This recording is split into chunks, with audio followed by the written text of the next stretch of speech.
Please বসো না। হ্যাঁ আমি আছি আমি আছি।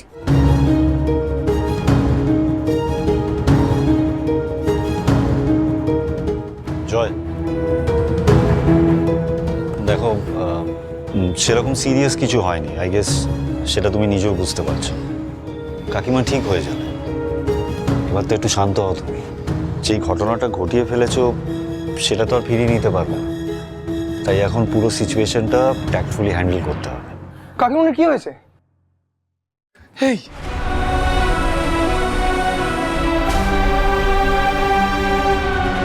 কি হয়েছে কাকিমণির? তুমি বুঝতে পারছো না দেবযানী, তোমার কাকিমণির কি হয়েছে? তোমার বেস্ট ফ্রেন্ড রানী, তার সাথে দেখা হয়েছে তোমার? যদি দেখে থাকো তাহলে নিশ্চয়ই বুঝতে পারছো ছোট মায়ের কি হয়েছে। শি ইজ ইন শক। বলতো শেষদা, ওর তোর সাথে কি করেছে? ওর গায়ে হাত তুলেছে? ডক্টর সেনগুপ্ত, এই ওষুধগুলো কাউকে দিয়ে আনিয়ে নে। আমাকে দিন, আমি নিচ্ছি। আসুন।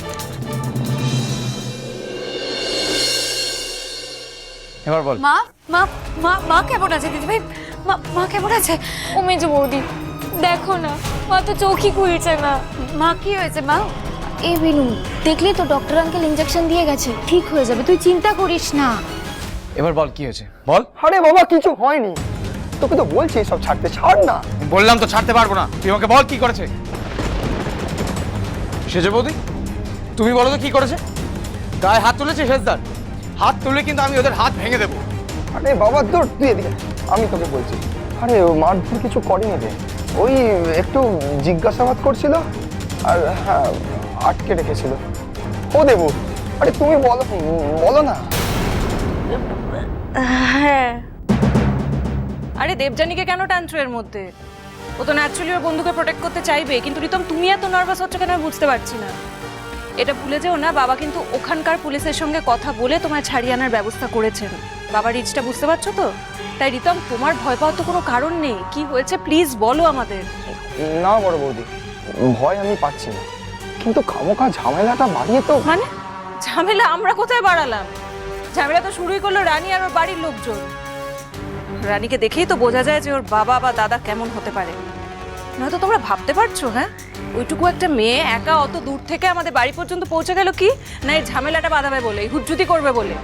কি ডেসপারেট একটা মেয়ে। ও জানে কিন্তু জয় নির্দোষ, ইচ্ছে করে জয়ের ঘাড়ে দোষটা চাপালো যাতে জয় বাধ্য হয় ওকে বিয়ে করতে। প্লিজ এরম একটা মেয়ের হয়ে তুমি কথা বলো না রিতম। ওকে সেভ করার চেষ্টা করো না তুমি। এতক্ষণ যে তুমি ওরা আটকে রাখলো, তোমার যেরকম একটা মেন্টাল ট্রমা হলো, মেন্টাল প্রেশার গেল, তোমার তো নার্ভাস ব্রেকডাউন হয়ে যেতে পারতো। কি হতো বলো তো তখন? ছেড়ে দাও না, এরকম তো কিছু হয়নি এখনো অবধি। তার মানে এটা একটা ছেড়ে দেওয়ার মতো বিষয়?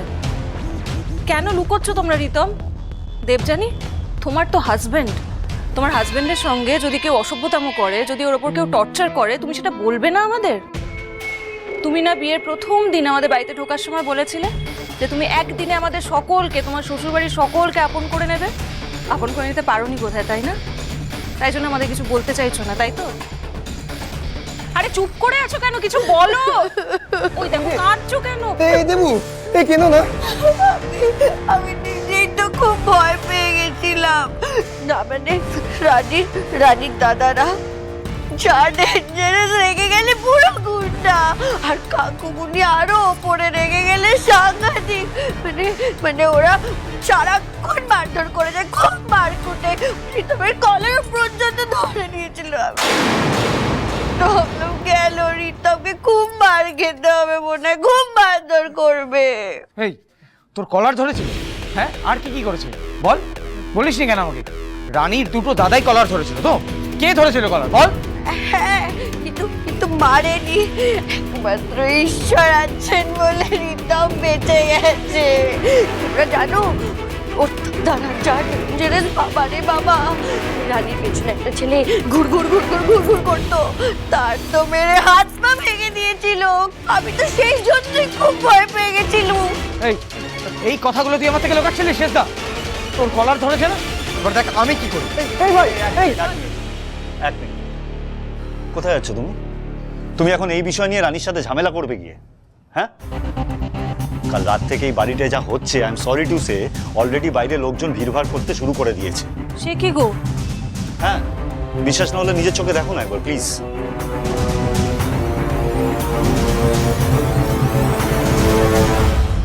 জয়, তুমি এরকম বাচ্চাদের মতো আচরণ করো না প্লিজ। ভুলে যাও না একটু আগে তুমি রানীকে সিঁদুর পরিয়েছো। এই সত্যি তো, বাইরে তো লোক জমে গেছে। আমি সেই কথাটাই বলছিলাম। এই যে তুমি হঠাৎ হঠাৎ করে রেগে যাও না, রেগে গিয়ে যা খুশি করো, তার পরিণাম কি হয় সেটা চোখের সামনে দেখতে পাচ্ছ। তো অ্যাটলিস্ট সেটাকে বুঝে এখন নিজেকে একটু কন্ট্রোল করো। আর এটা ভুলে যেও না, রানী কিন্তু কোনো জোর করেনি, রাইট? ও কিন্তু কোনো জোর করেনি, তুমি তোমার নিজের ইচ্ছেতে ওকে সিঁদুর পরিয়েছো। So now she is your wife. হ্যাঁ, রানী তোমার বউ।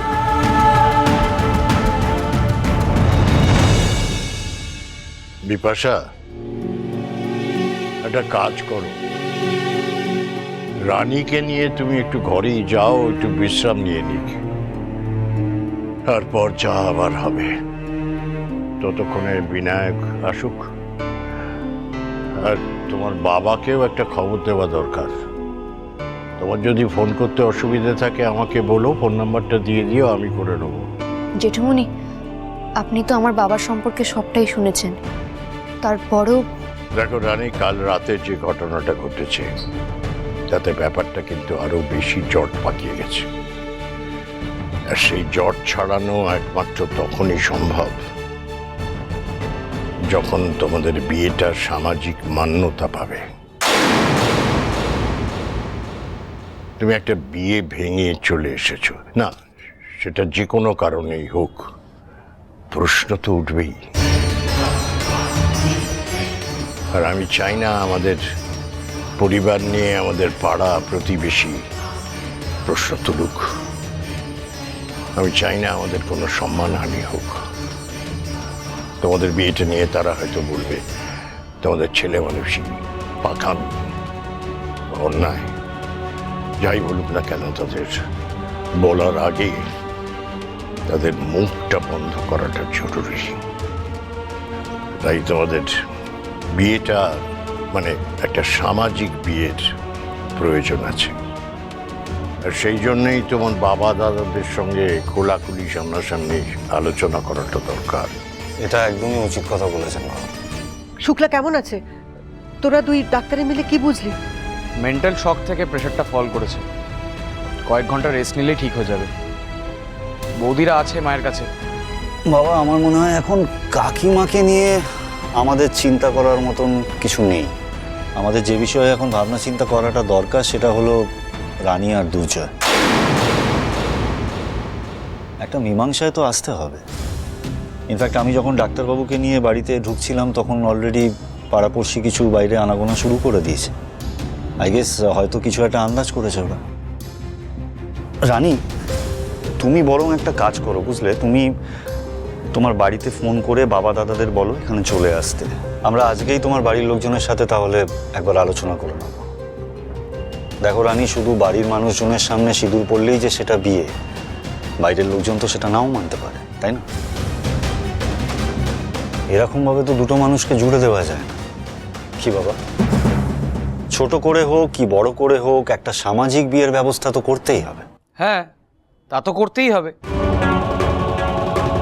অবশ্যই করতে হবে। এছাড়া আর তো কোনো উপায় নেই অনিকদা। আর রানী তো সেই উদ্দেশ্য নিয়ে এসেছিল।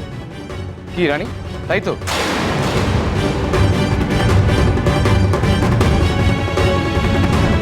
ও আসলে আমাকে খুব ভালো করে চিনে গেছে। ও জানতো এখানে সে এরকম একটা সিন ক্রিয়েট করলে আমি মাথা গরমে একটা কাণ্ড করে বসবো। যাই হোক, ওরেই যখন ফেলেছি তখন প্রয়োজনে সামাজিক বিয়েটাও করবো, কিন্তু তার আগে তোমার বাবা দাদাদেরকে এখানে আসতে হবে। ওদের সাথে আগে কথা বলবো, তারপর যা হওয়ার হবে। এখন একটা ফোন করো। এই ভাই, এই আরে দুপুর বাবা, তুই কি করছিস বলতো? তুই মাথা গরম করছিস কেন? আমি তো বললাম তোকে মাথাটা ঠান্ডা রাখ। আরে বাবা, আমাকে মারেনি, একটু খালি ভয় দেখিয়েছে। কোন সাহসে ভয় দেখিয়েছে আমার দাদাকে? আর কলার ধরেছে কোন সাহসে? আর ওরা মাস্তানি করতে জানলে আমিও জানি ভালো করে কি করতে হয়।